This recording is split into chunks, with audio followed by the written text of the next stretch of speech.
Hello and welcome to the season opener of iGPFUN F3 and our new home on Total Sim Sport. And what better way to start the season than here at Watkins Glen? Known affectionately as the Glen, it's the spiritual home to road racing in the USA, with crowds flocking to this epic circuit to see top-level racing since the 1940s. I'm Tim Cox, sitting in for Austin Knight. We have Sean Cranleigh-Swash in the production booth. But right now, I'm joined by Seb Bosher-Williams. Seb, we've got qualifying just coming to an end. And, well, as always, from this championship, come to expect it, the times are so tight. And yeah, welcome everybody to this great race tonight. Yeah, as you were mentioning, the timing's so close. Just to sort of illustrate that, you have to go down to P36 to find somebody who is who is further than the leader. So getting my words mixed up. Yeah. So P36 for a driver that's outside of a second of the leader. It's so tight. Margins are going to be so wide, and the first lap is going to be chaos because you've got so many drivers that are so close together on pace. A few millimeters that you can sort of gain in the first lap can mean the difference between like 10 or 15 places in the race. It's going to be so tight. It's crazy just to watch. I don't think I've ever been in a race that's been this tight before. No, definitely not. And, well, it's looking very like Marone. He's going to take a pole with Jerome Lamy in the next fastest time. I mean, having said that, though, incredibly tight at the top here at Watkins. And, of course, we've got 28 laps of actions, thrills and spills. Of course, running this version of the circuit without the bus stop chicane along the back straight. And that means there's going to be plenty of slipstreaming out of turn 1, the 90, all the way down through the S's, down the back straight until reach the outer loop and the boot section. However, due to the fast-flowing nature of Watkins Glen, full well that the drivers are going to still keep going at it. Here is your grid for round 1 of the season. Marone on pole with Lamy on the front row. Coffrey and Brown on the second row, with Pausland and Luedo on the third row. Vestman has Coffrey,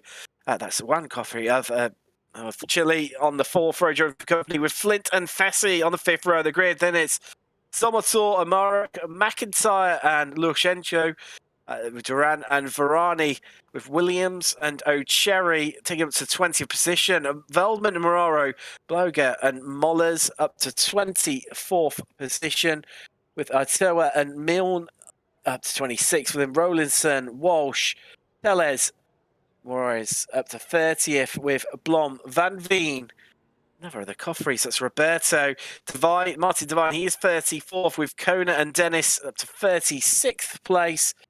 And then we have got Martaika, Wally, Rosario, Rowlands up to 40th, with Brow, Gracie, Richie Robinson, Brzezinski, the last complete row of the grid, with Noel Richie Robbins, running out your 45 car grid here.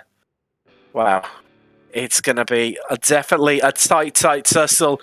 I was just starting to take to the grid now, just waiting for the last few to head to the grid, and it's going to be an interesting one, this, isn't it, Seb?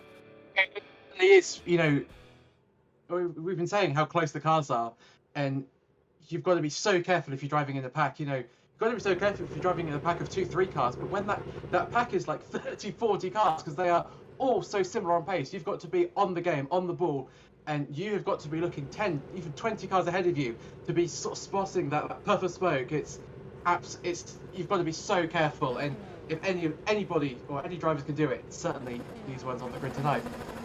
Revs build, let's get ready to go racing for the first time this season here from Watkins Glen, and we are away, and we're getting a good start likewise with Lamy as well.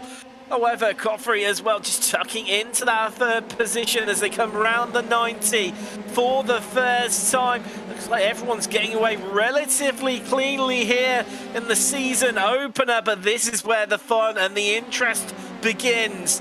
The slipstream all the way out of turn 1 through the S's as cars all over side by side clambering for position right now. We head down the back straight.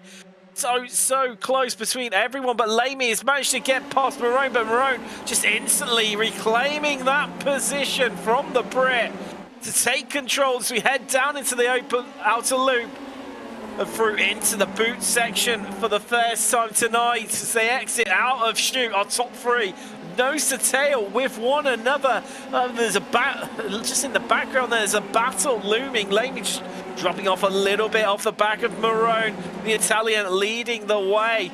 But wow, I mean, Seb, it's so impressive still just how close everyone is right now.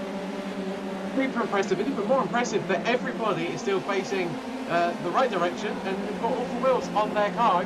I've been in complicated races and we've had a third of the people, and there's been like half the drivers on the first lap, so incredible job. Well, you say that, Seb. It looks like something's happened to Cranleigh-Williams. He's fallen down through the order. And this opening laps as we come round to complete a lap one here from Watkins Glen. You got Leno Cherry there on the attack, trying to make his way through the field. Get up into 18th position. We're going to have a three-way fight down into the 90. Hold tight, everyone. Here we go. What a move there from Hector Bloger as he swooped down to take control of this group and head them into 18th. However, he's now going to be caught in the slip with everyone in his slipstream as Leno Cherry tucks up right behind. They go. Going to go free wide once more, almost contact. Cherry has to back out of it once more. Vega heads to the inside just to cover up two long lines either side of the track as the slipstream trains form. And Cherry trying to find his way round the outside, but Moller's coming out on top there, already up 6 places into 18th already. Ollie, it's a great overtake there, just sort of going to show how you don't want to be the lead car in this pack at all. It's almost like oval racing, you know. You really want to be as far into the draft as possible just to get an extra few miles an hour, those crucial miles an hour down the back straight. And again, amazing that there was no contact made, no front wings flying off anywhere.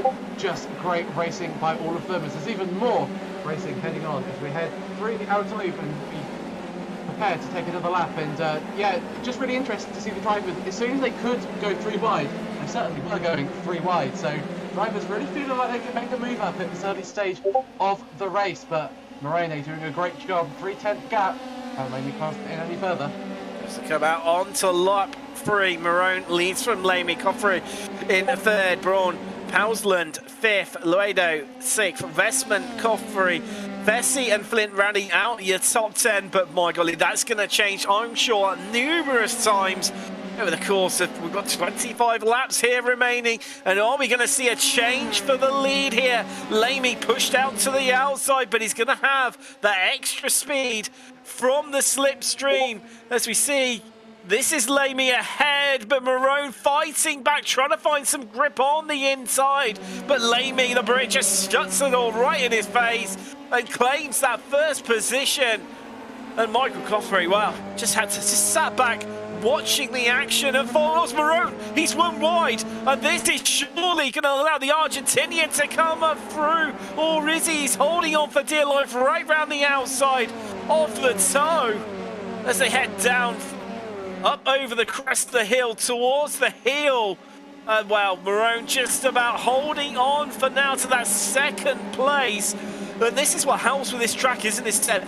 Through quite a few of the corners, there's a couple of lines that you can take, and it just encourages these 2 wide situations through corners.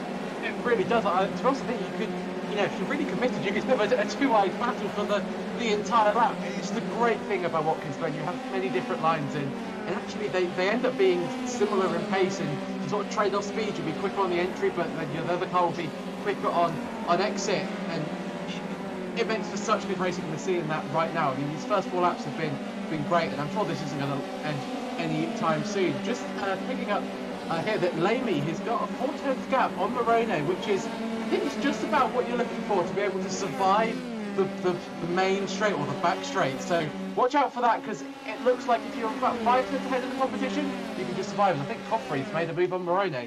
Well, at least that Morodo is going to have that slipstream off Lamey, who's weaving there to try and generate some heat in his tires. There's free wide in the background. Luedo just picking up a place ahead of Braun to get up into 4th place. But that battle is still looming large as the Spaniard just swoops down to take control of that 4th position for now. Braun tucks up right behind him. Pausland tucked up in that train, the 5-car train, battling over 4th. Surely said, realistically, these drivers, they need to work together so much, because otherwise they could lose track. That slipstream is so crucial here at Watkins Glen. I mean, Fessy, we see him just behind and occasionally in the shot. He's in 9th and he's starting to fall off this group. I mean, he was desperate from the start battling, but equally, if they don't battle, they stand a chance of staying in touch with that top 3. I think it's so crucial that they don't battle it. It's really like a NASCAR race at the moment. You've just got to stay as a pack together. You've got to just sort of, go with the flow. And, if someone manages to get past you on the straights because they've got the slipstream, you just allow them to go through, you take their slipstream and work together. Because if you lose that slipstream, it's so powerful. It's powerful anywhere. It's especially powerful in the F3s, and it's especially powerful in Watkins. And in this configuration, we don't have the chicane, which means that you've got such a long time spent at full throttle that it really makes a difference. So it'd be interesting to see if the drivers start to think, about playing the long game into sort of pack race, or if they are just sort of, almost their egos are getting in the way and they want to be the lead driver. Lamey doing a great job at the moment though. I think, and I've spotted that I think Morone, it might be his livery, but I think he's running just a tad little bit more rear wing from my eye, a little bit more angle, which means more downforce, but more drag on the straight, which means less top speed. So I'll keep an eye on that and see if anybody else is running sort of different downforce configurations. You say about Lamey, he's pulling out an even bigger gap. The battle is looming large for 2nd place. However, the train behind him, that 5-car train, is closing up as further down the field. We've got action happening everywhere. There's Milne trying to defend from Blom here. However, right behind them is Kona as well, the Italian, trying to pick up some pieces. But I mean, this is where you have to have eyes, of what's going on in front of you, also in the back of your head as well. And running a spotter is so crucial in this circuit, as we're going to see attacks happening here. Rowlinson in a battle there with the American Mauro. Mauro stuck on the outside, and that is going to be a position surely gained there for Rowlinson. Yeah, the Brit, he is up into 23rd, 4 positions gained so far. Lamey now nearly a second clear of these cars behind him, that is now forming up to pretty much a 6-7 car train here, Seb. Indeed, and as I was sort of talking about earlier, you have to be so alert to be in a train of this size. If anybody makes a mistake, a lockup or a spin or a number of contact, you can take out 7 or 8 cars in the race. So you've got to be looking at the leader of the pack to be working out if they're okay, and sort of have eyes. You said it really well. You have to have eyes in the back of your head. You have to, I think in this race you'd be running like as many spotters as you could possibly fathom, all the mirrors in the world, and you probably still feel like you don't know half of what's going on. We see this battle between Luedo and Westman continuing very nicely. Luedo just dropped a couple of places there with Braun and Westman getting ahead of them. Cherry still stuck in this battle with Varani over 16th place, and Cherry definitely the aggressor in this situation, trying to find a way past.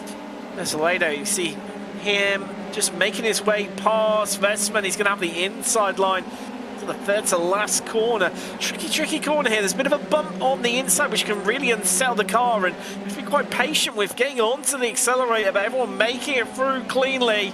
Luedo now back at the front of this train, but what is the more worrying point for them with all that battling means Braun has got away with them, and Braun is in slipstream range of Marone ahead. He's now in 3rd. Oh, wow, this is where the action begins, down at the 90, turn 1. So crucial for that exit to maximize your highest top speed come the end of the back straight. They head through the S's. Pausland, he's in a good position here, tucked in. He's got 4 cars in front of him, punching a hole in the air. as we head down the back straight. Everyone flashing past. There goes Lamy, Coffrey, Marone, and Luedo. You see him trying to make a little bit of an advance, free wide into the carousel. And well, somehow they all make it through. Luedo comes off the west with Vestman and Coffrey getting past. And Luedo also, Pausland looks like he's going to have a good go here. Luedo losing places hand over Fit, but Fist, Pausland just on the outside line now. And Luedo keeping hold of that 7th place for now. But oh no! That's a car gone. That is Coffrey. He's exit stage right straight into the barrier, and that is going to be a trip to the pits. And surely going to hit. Must have caught the grass on the outside there, Seb. Must have done. Yeah, first accident with 7 laps in, and unfortunate for him, I think exactly what you said. I think he's hit the grass, probably gone a little bit too deep into the corner. It's such a tricky corner. The turn 7, the toe. You've got to take a lot of speed into the corner, and that sort of pushes you wide towards the exit. And as anybody's driven Watkins Glen, they know how easy it is to hit that grass. And once you do, and of course you're going to have a little bit of a sort of slip in the car because you're still turning. You're going to be round, and you're really going to be on a one-way trip towards the barrier. So really disappointing for Coffrey. Yeah, he's driven such a great race so far, but I mean there is a fast repair in this series. So if he can tow back and if he can get that fast repair and head out, it's not all lost, and there could be more driving to go. We've still got 20 laps in this race, but it's certainly not how he would have wanted his first race to go in this season. Details on the attack here, just likewise. A bit further up the field here as Fesic. Oh no! And there's contact there. And Pausland is off. And he's going to lose a ton of places. And that's not even if he hasn't got any damage. There's now Fesic. He's up to 7th. But he is cut adrift from the cars ahead of him. He's going to have his work cut out. Pausland down all the way now to 22nd, Seb. So this is one of the big dangers of this, such a large field with such slightly, really competitive drivers that are so evenly matched, is that if something like that happens, you lose a lot of places very quickly. Yes, you're right. I mean, just sort of you can just see how much Pausland did, how many places he did lose. You're right. And also, because they're so close, it makes it really hard to get back through the field. It's not like in a race where there's a big sort of a split that you can, sort of pick people off slowly and you've still got a good position. I mean, Paulus is still racing against people around his level, where he is in 20th place. So it's disastrous. It feels so bad in the car. It's almost better to be sort of what's happened to Coffrey and not be able to see anybody around you, just sort of be able to lap by yourself, because it's so disheartening when you see on your relative that you're just not gaining, on 19th place, and you're going, I must be really slow, but you're not. It's just how competitive this field is, and just to show that, we're going 3 wide once again. It's almost becoming a car in occurrence to see these drivers going 3, if not 4 wide. But it's I just want to say, was very lucky for Paulus in there. He managed to sort of spin into a part of the track that's a different configuration. So there's tarmac there. It's fairly rubbered up. Oh, there's a crash! Somebody's off. I think they've hit the wall. That's Vega, who I think has got damage and is off. Oh no, wow, as he came back across the track amazingly. He didn't collect anyone else, but he was completely and utterly out of control of that car. She said just smacked the wall on the exit of the carousel. Everyone gathering to get around him. Well, it's broken the front left suspension. He can't even stop the car. You can see he's trying to steer it, trying to just keep out of everyone's way, but he is not in control of it, and not through any fault of his own. No, I mean, so many cars have been going so wide at the carousel, and they've just been going closer and closer to the wall. It was inevitable that was going to happen, and it's unfortunate for Hector that he's the first one to come a cropper there. I always think it's really funny when you've got no front wheels and you still try and do it's just second nature for all the drivers to add that counter steer to sort of trying to get the car to go straight. It's so ingrained in every driver, but he was bound to come across the track. It was great avoidance by everybody behind him that nobody sort of made it a bigger accident. Nobody made contact with him, but I think everybody that saw that behind him, I think, is going to be a little bit cautious into the carousel at least for the next few laps, because they've been sort of gambling with that wall now for the last sort of 8 or so laps, ever since they sort of found their rhythm. And as I said, it was bound to happen, and let's hopefully sort of everybody can learn from Hector's unfortunate mistake, and we don't see too many more crashes like that. See, overtaking moves happening left, right and centre into the carousel, 3 wide once more. Van Veen losing a couple of places there to Dennis and Divine respectively. Hey, so far just having a look up and down the field. Oh, hold on, I just had a big smash there, like someone had hit the barrier. We'll try and see if we can bring you with what happened there. But Divine, oh, he's under a bit of pressure right now. We head to a replay. Atoa, is that the driver that had contact with the barrier? Oh no, it was contact with another driver. I think it was Brzezinski, and wow.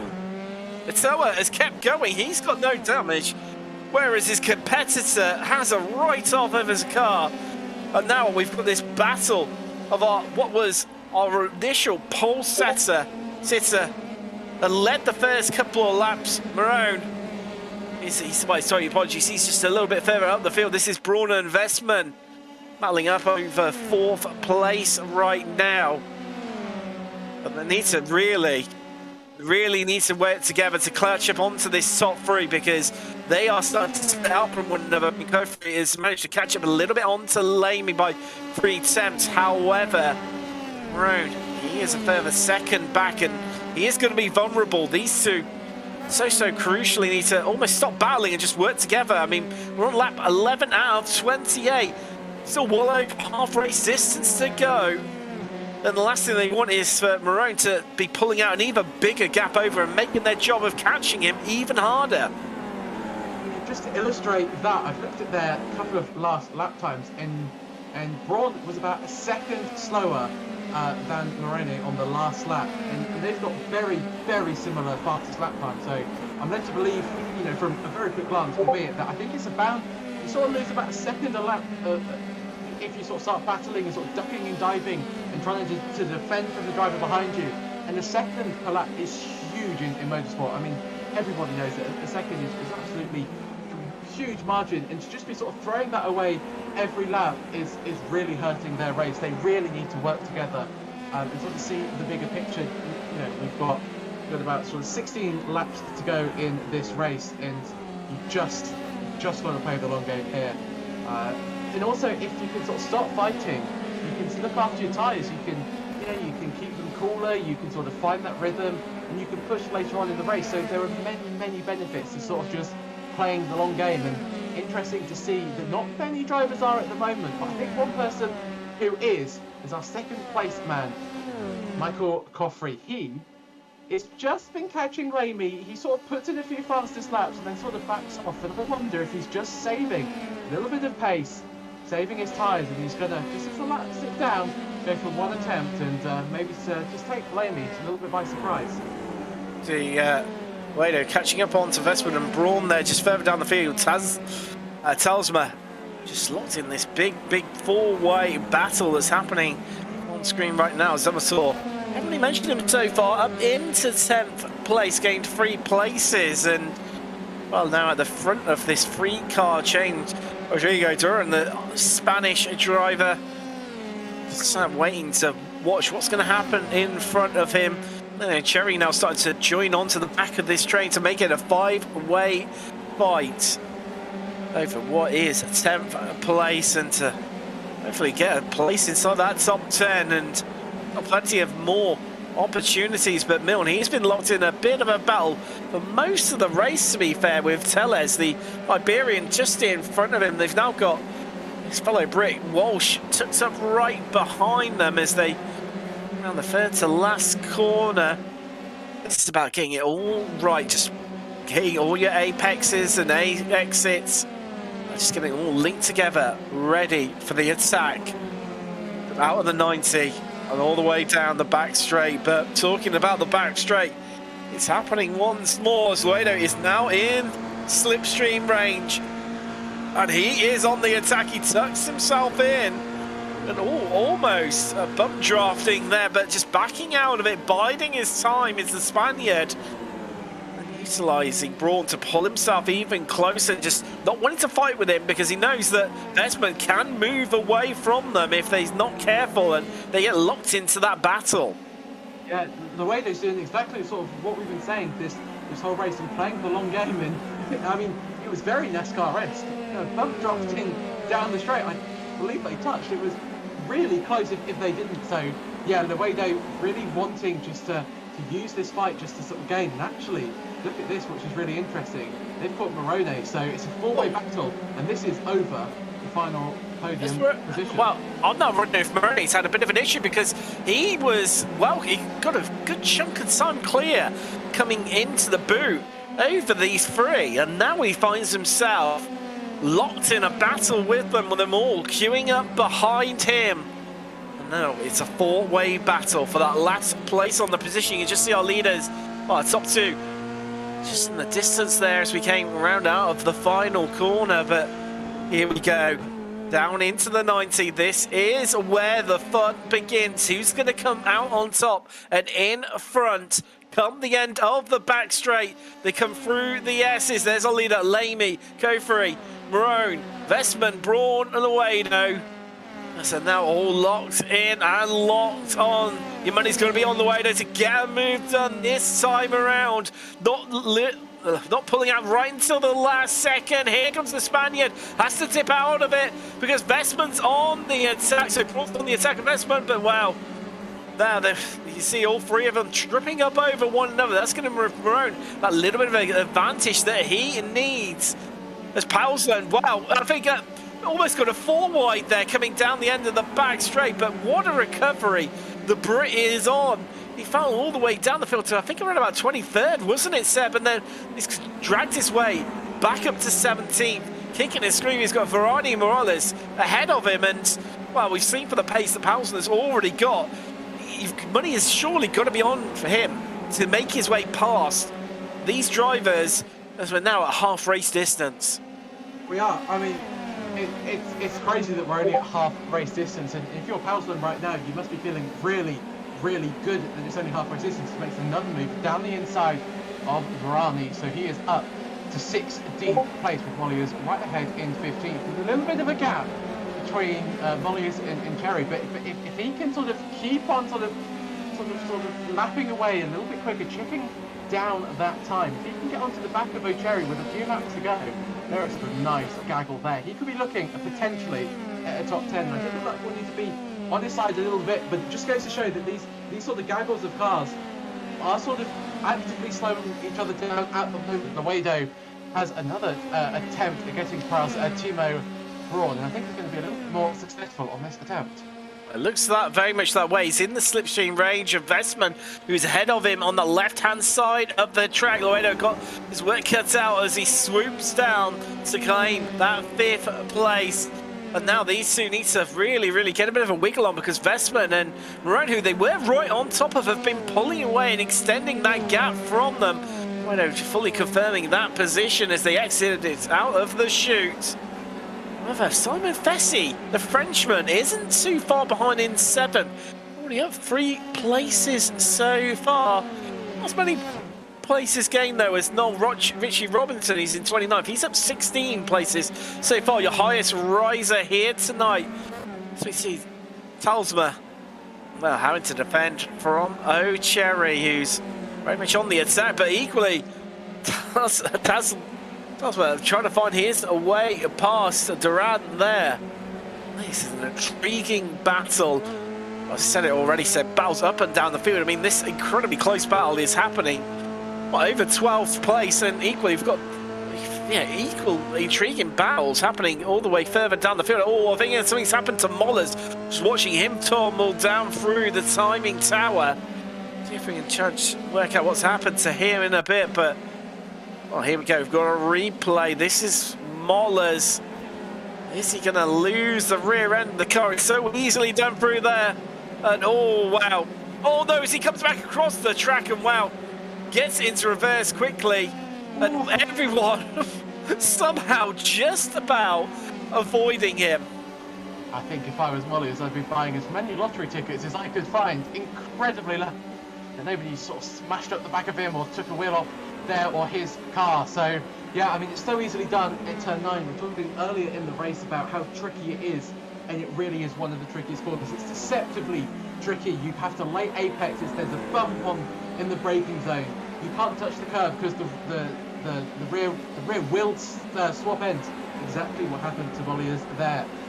Really quick thinking by him to sort of pull reverse very quickly. But I think the rejoin, I think he was expecting to not have as much wheel spin. These cars, so much power, so little grip, especially when they are sort of low in their speed range. They really struggle to get off the line. So I think he was caught out by that. But yes, very lucky that there wasn't a huge accident on the exit of turn 9 there. Well, Cherry just is watching him, trying to make some progress there. Telsma just fending him off for now to prevent it being 2 places gained in 2 corners. But Cherry finding grip around the outside and gets the move done. He's up into 12. However, I might argue it's not the place you want to be to enter into the slipstream part of the track. And the car's queued up right behind him. That could be the move done a little bit too early for the Scandinavian driver. However, he's already giving a bit of a jump over the Canadian Telsma. Seems just pulling away in those initial stages, and ahead of them, Braun, it looks like he's made his way past Luedo. Well, they're swapping places. I mean, clearly, Telsma must be running more downforce because Cherry just keeping hold of that position, and Telsma, despite being in the draft, not able to gain any time over his competitors. You see Flint here, the American. He's got Zamosa ahead of him. He's up 4 places and incredibly close. And wow, it's hard to know where to look right now as Fessy. He's been making a bit of progress. Lado now just dropping behind him. He's dropped from Braun, and that's Fessy making his way past. That is the move done for the Frenchman, but don't discredit Alistair Hay, the Brit, right behind these guys. He's just quietly been chipping away, and all of a sudden has found himself on the back of this group. I think we're starting to see the story of drivers that took it slow at the start, sort of reaping that dividend. Seb, See, a bit of a replay here of an accident. Well, oh, there we go. Blob. Oh, wow, it was. He took that to take evasive action. I didn't quite catch who it was behind him who had that incident. Well, then triggered off everything happened. Lorenzo, maybe was he? Oh, no, he made contact there. Wow, that is, with broken suspension, that is a trip to the pits for him. As we see Fessy and Luedo, wow, these two battling it out right now. Oh, Luedo, he's running incredibly wide, maybe even a touch of the barrier. That's allowed Hay through. He's now up into 7th, is the Brit. Luedo, wow, he started so strongly, and then his last stage in the second half of the race just seems to be falling away. I mean, let's not forget, he was locked in a battle with Braun, Vestman and Marone, who are all on top of each other. They've now subsequently spread out, and Luedo is just fallen down through the order with Fessy and Hay getting ahead now.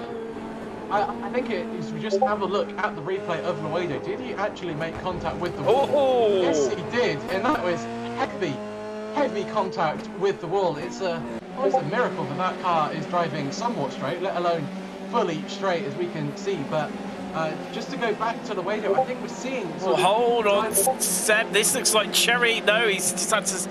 As tells me, a carbon copy actually of the positions that they were in the very last time they were on this part of the circuit, and this time Telsma learning from his mistakes, and Cherry not allowed to sweep around the outside. But these two have been getting closer and closer. Kofri now on to the back and within slipstream range of Lamy, who's led from the very early stages. And here comes Kofri. He's going to be on the outside, and surely the overspeed is going to carry him through to the lead here for the first time at Watkins Glen as he swoops down, and Lamy is down to second. And I will get this point in. Hopefully that everybody can calm down for at least a few corners. I think we're seeing the drivers who didn't push at the start and bedded their tyres in slowly reaping the rewards. Alistair Hay, Coffrey, who's just taken the lead, I think really come to mind. If you can just sort of ease the tyres in, it can gain you so much performance in the second half. And on the flip side of that, the Wado, who had a really good start and was really pushing those tyres, I think is starting to feel the effects of that. I mean, he is 1.2 seconds behind Fessy. It's amazing how much the Wado is struggling for pace. I mean, he might also have a little bit of damage from that contact with the wall, but yeah, I think it just goes to show that if you can play the long game and bend these tyres in the way that they want to be and just sort of take it easy, the second half of the race becomes so much easier and you can gain so many positions. So yeah, I think we're going to see more of Telsma in that battle with Duran. I think it was more sideways and he was heading straight on that lap there, really pushing the limits of that car. Definitely pushing the limits of Adhesion, but are we going to see a change for the lead once more? Lamey squeezed out right, almost doing the Kevin Extra there, overtaking on the grass. He's going to be right on the outside. This is where he forced Kofri last time around. Has he got enough speed? I don't think he has, but he has to step back in behind the Argentinian and has to settle for second.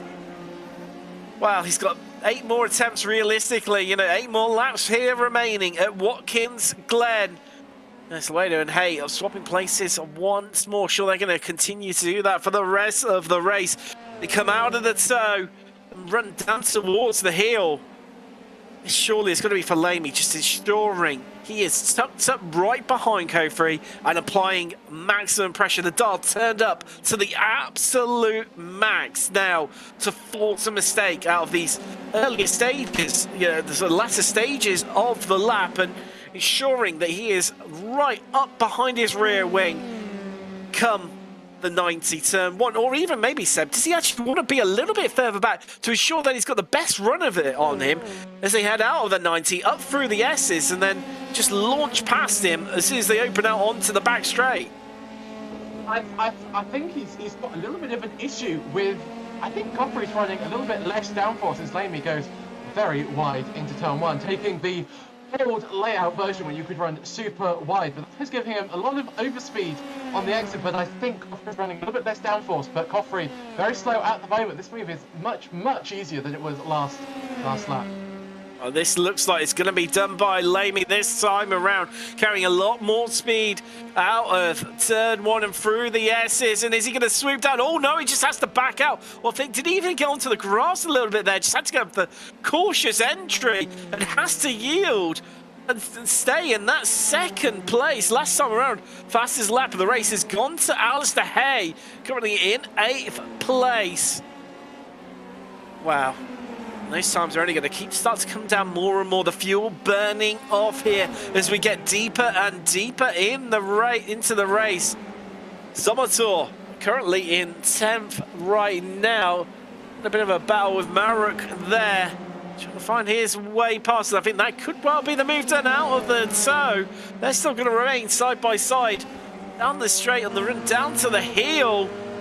We're on the board with Maruk right now. He's on the outside. He goes for the late break to try and carry as much speed and remain alongside. Of course, you can run quite wide on the exit of the heel now, but, well, Zomator not having any of it.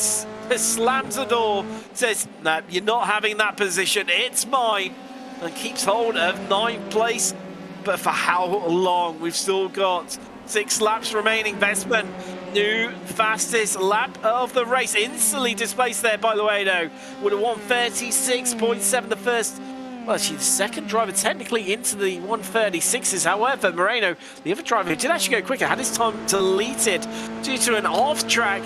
As we head back to our top 2, and Lamey isn't going to be close enough this time. He's coming in close. They're coming up to a back marker. That is Roland's. He's currently up 10 places in 30th. Oh, wow. Lamey just electing just to back out. I mean, maybe even Seb. Does he wait until the last lap or even the last but one lap? I think he's got to, because I think, you know, what I was saying earlier about Coffrey running less downforce, I think it's true. You can see how much Lamey sort of pulls or gains through the S's where the downforce is relevant. You know, if you are running lower downforce, it can become very, very tricky to keep the car. The back end is really moving, so you will. Oh, I think Westmond is falling down the order. The man that set the fastest lap, albeit for a short amount of time last lap, has had a little bit of an issue. Oh, onto the grass, Seb. Oh, that's the rear wing, I think, gone at least. I think it's, oh, and it's broken suspension as well, potentially. Yeah, rear right suspension broken. And that is going to put pay to his race after a great start. But leaders now encountering a bit of traffic. There's Roland still remaining ahead of them. But this is going to surely play into Kofri's hands a little bit here, Seb, because he's going to slip yours. Oh, Cherry there. Getting past Vestman, taking full advantage of the recovering Vestman. He's heading in to get that damage repaired. I mean, amazing that car's driving so straight, but I mean, Kofri just getting the tow from Rollins, and sure that's going to help him keep hold as you see Kalemi just dart past there, but Damie seeing the opportunity heads to the inside. Can this be the change for the lead here on lap 23? But he has the understeer and he's forced out wide, and somehow the Argentinian Michael Kofri holds on, and I'm still not even sure how after seeing it there live on screen. Wow, in spectacular fashion, and Lamy just can't seem to catch a break right now. Well, indeed, I'm kind of speechless that Kofri is still in the lead, and Lamy was end up upside down in the barrier. You could just sort of see the effect of Kofri's sort of dirty air as he sort of cut across Lamy. It's like a switch, and the grip just turned off, and you know Lamy just understeered wide. But actually, out of the barrier a lot better than Luedo did a few laps ago. But really interestingly, talking about Luedo, he is right behind his sparring partner of Alistair Hay. Alistair got past him a few laps ago, but Luedo looking very quick once again, and he does have the fastest lap of the race at the moment, the official fastest lap of the race. So a bit of a touch the wall there, Seb. I'm not too sure. There's Fessy, new fastest lap. Hay instantly responds with a 136.729. Hay really pushing things, likewise is Luedo behind him, running wide there out of turn one as it seeks to find a way past the Brit. They head through the S's. The gap is shrinking just like this one out in front. Lamy going for the lead once more here. Watkins able to get it done. I'll tell you what, Seb, Kofri's got that inside line fully covered off. But you see Luedo getting the move done where Lamy wasn't able to. Wow, he's going for it here. This, you'd not normally expect to see it. Through the chute as they come down into the toe. Lamy on the outside looking for the cut back. Can he get it done? But something has happened, I think, between Luedo and Hay. They've maybe had a bit of contact somewhere. But these two still side by side. Lamy's going to be on the inside finally for a corner. But if Kofri could just hold on, he can have the inside line into the next two corners as Lamy just gripping for every little last bit he can do round the outside, and they're still side by side. This is incredibly close. Lamy swoops down and he's got the lead in an unconventional place here at Watkins Glen with 3 to go. I'm just about to say that Lamy needed to surprise Kofri. He needed to do it in some place that Kofri wasn't expecting. And what did he do? Exactly what I was about to say. You know, surprising into the chute, turn 6. I think it really caught Kofri by surprise, but Kofri did an amazing job to sort of elongate this battle, which has allowed Lamy to not be able to get away, and Kofri looking very good once again. But has Kofri given Lamy the key to staying ahead is to defend that inside line? Seb, I'm not sure if you heard. I'm sure there's a slight little micro left from Kofri there as they came out of the S's, and it looks that way because he hasn't had the overspeed. But I say that while he's swooping down through the outside, finding grip when no one else has them. They almost touch, they almost bang wheels as they come down through the chute, and Kofri gets the place back from Lamey and resumes the lead here at Watkins Glen, but Lamey's having none of it. He's fighting back with every little bit of effort that he can muster here in the dying stages of round 1 of the championship as they go ultra defensive, both of them hugging that inside line. Now Lamey, can he hold on round the outside where Coffrey was able to do so on the last lap? He can't, but look who's coming up behind them. Marone, the Italian, he is now within half a second of these two in front of them, and what looked like a two-way fight for the victory here at Watkins Glen is now turned into a three-way, and what is going to be the Battle of the Glen, and remembered all season long. Who's going to come out on top? Will it be Coffrey? Will it be Lamey? Will it be Marone? Well, we've only got 2 laps left to find out, and right now Lamey's surely going to be in pole position. He's going to have that draft all the way down to the outer loop. The carousel, as it's also known, as they come through the S's, the gap is shrinking. You can see it on the timing tower. You can visually see it. Lamey just a little bit squirrely there, and he's going to come out ahead. But is it going to be enough? We know how good Coffrey is through the carousel. Is Lamey going to swoop down and take the lead? Yes, he is. But Coffrey, we know he can find a lot of grip round the outside. Lamey's going to need to shut the door on him and hug that inside line into the chute, and he has done exactly that and now has the lead. But has he done it too early, Seb? Because look, Marone is close right up onto him. There's Coffrey coming back for another attack, another bite of the cherry, and now Marone is right on top of them.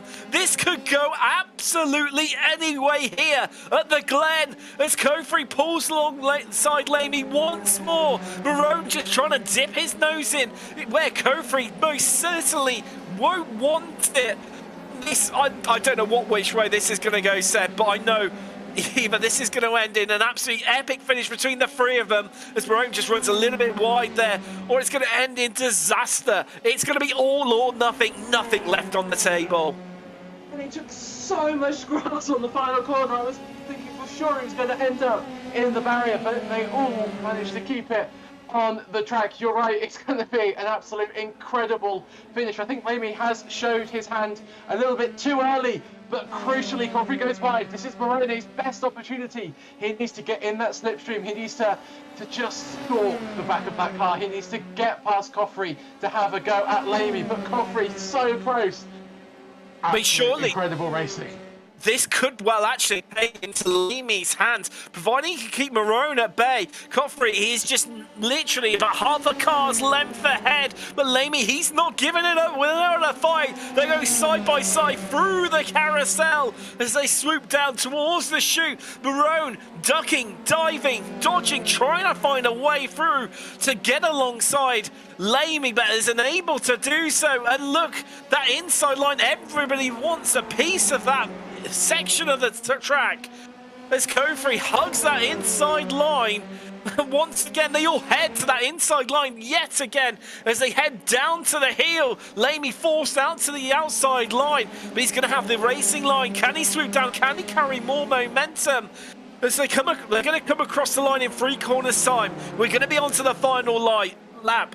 Don't go anywhere. Stop what you're doing, because this is going to be absolutely epic as Lamey mounts another attack onto the back of Coffrey. Marone just biding his time at the back of these 2 cars as they cut. Wow, here we go. On to the final lap here at Watkins Glen in round 1. Lamey heads to the inside. Is he going to take the lead? Coffrey just holds on round the outside. They're going to almost block the track. Marone, he's going to give it a go into the S. It's 3 wide. You can't go 3 wide through here. Nobody does that. And they keep doing it. So no, there's contact. There's contact. Lamey's gone. Coffrey's gone. And Marone's going to head off into the distance as Fessy cuts through all the carnage at the scene of the crime. And here comes Braun as well. He's going to get on the podium. It's all happening here on the final lap at Watkins Glen. Absolute disaster for Lamey. Oh my God, it couldn't make it up. Final lap, 3 wide through the exit here. That was never ever going to work? And Renault must be at the biggest smile on his face in the moment. He thought this race was over for him. He was settled with the third place. He's been gifted the lead in the last lap. Absolute high drama. Got a feel for Coffrey as well. He was driven so well throughout this race. His defensive has been, millimetre perfect. He's driven so well. It's been a pleasure to watch him, and it's just unfortunate that it ended like that on the final lap of this, frankly, incredible motor race. Well, Cherry there just getting past Motorrad. That's at 15 places now for the Norwegian into 5th. And this battle actually isn't done and dusted. There's blown up behind them. They're going 2 wide or even 3 wide on the run. Up to the third to the last. Maroney, he's going to come across the line to take victory here in week 1. Fessy, second. Braun's going to get that last place on the podium, but this could go anywhere. Powsland on the recovery drive. He looked down and out, down to 24th. After that spin early on, now trying to find the switchback on Talsma, but is Talsma done enough? It's the race to the line. Powsland pulls out, but I think Talsma's just done enough. And wow, literally 400ths of a second separating those two at the line. As we see Mollers currently in 19th because he was a little bit higher up at that spin, fell down a little bit. He's still up 5 places from where he started in 19th. Vestman, another driver being worrying due to that suspension damage. Looks like he's going to come home in 20th. But wow, what a way to start the season, Seb. We have a 10th of that for the next round. I'd still think it'd be one of the best races I've seen. I think you could easily watch this race like 5 or 6 times and just watch a completely different race. There was so much going on, so many battles that we were unfortunately not able to cover because we got to pick one, and yeah, absolutely insane. It was sad to see the race sort of ends with that drama, with that huge accident in the S's, but congratulations to Maroney. He played a blinder really, just by letting them all sort of battle it out. But Fessy as well started 10th and ends up 2nd, and if he can do that every race, just be consistent and be there when it matters at the end, he's looking really good for this championship. Seb, people who've hardly mentioned all race long, just the action at the front was just absolutely mesmerising at the best of times. Just looking down through the field, big shout out has to go to Noel Richie Robinson in 22nd, up 23 places. Absolutely incredible. But let's take a quick look at your race results here from week 1 at Watkins Glen. Moroni, well, in spectacular style, taking the victory here. Simon Fessy will feel lucky to finish on the podium, likewise with Braun in 2nd and 3rd for those two respectively, but be there to take these opportunities when they're presented to you. Lamey somehow in the end manages to finish in 4th despite losing his front end, and Jerry in 5th, Maruk 6th with Flint, Talsma, Powson, great recovery from him to 9th, and Zamota rounding out your top 10. Then it was Duran, Ferrari, McIntyre, Blom, Tellez in 15th with Milne.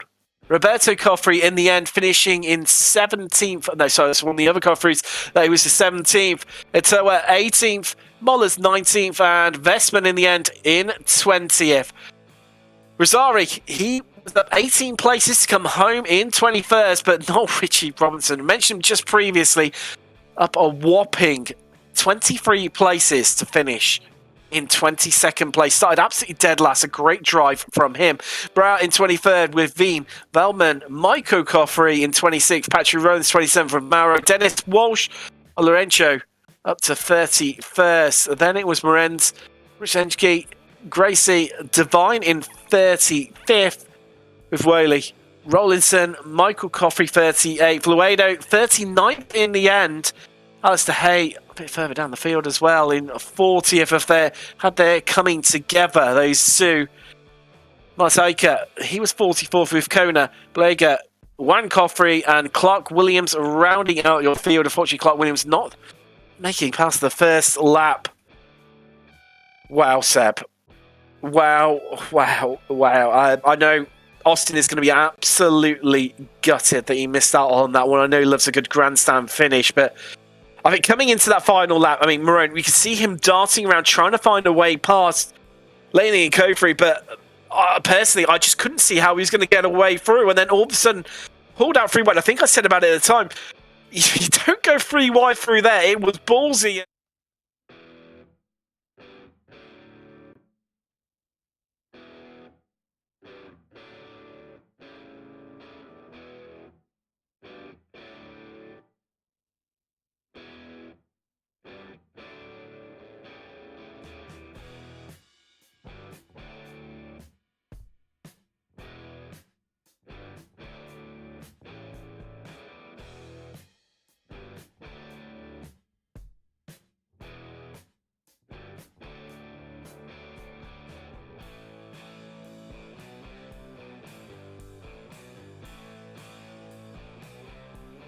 He sort of played his hand a little bit too early by diving up the inside of the 152 car of Kofri. I just think that if he had sort of stayed behind, and then that wouldn't have forced Morone. And I mean, I'm not trying to blame Laney here, but I think it's almost better to get the slipstream and to make the move towards the carousel than to go through the move at the Estes. But I mean, great racing by all of them.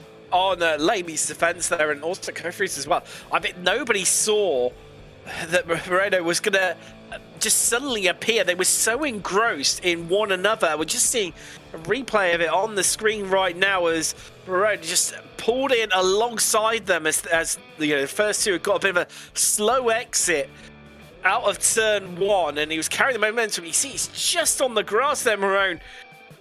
So, he was trying to keep to the right-hand side of the track as best possible, and it was so close. It was like threading the eye of a needle, literally. And I mean, that contact sent spinning, and I'm amazed that Jerome Lamy managed to get home in 4th. But you can see there from the damage, his front end had completely gone. Not just his front wing, but his nose cone as well. I don't know how he's quite managed that. I mean, that's almost warrants a drive of the day in its own terms. I mean, I certainly couldn't do that. But wow, I'm spent, Seb. I literally run out of words almost. What a grandstand finish! We've commentated on some crazy finishes before, but I think that one takes the. I think that certainly is the most craziest sort of end to the race, and watching it in slow motion was really interesting there, and you just saw what position Lamy was in and how difficult it was for him, and he ended up sort of squeezing towards Kofri, and it's so easy to do, and it's unfortunate that Kofri came off worse, but yeah, I mean, you could just see Morone just sort of coming at them for the last few laps and just sort of gaining, and when he saw his opportunity, he took it, and he did really well actually. I thought, just to sort of stay to the outside and almost sort of give them as much room as possible. That was really impressive driving from him, I thought. Incredibly, and well, what a race it has been here from the iGPFUN F3 League, and well, I for one can't wait for the next round. I've been Tim Cox with Seb Bosher-Williams, Sean Cranleigh-Swash in the production booth, and we'll see you in a week's time as the championship heads to Silverstone.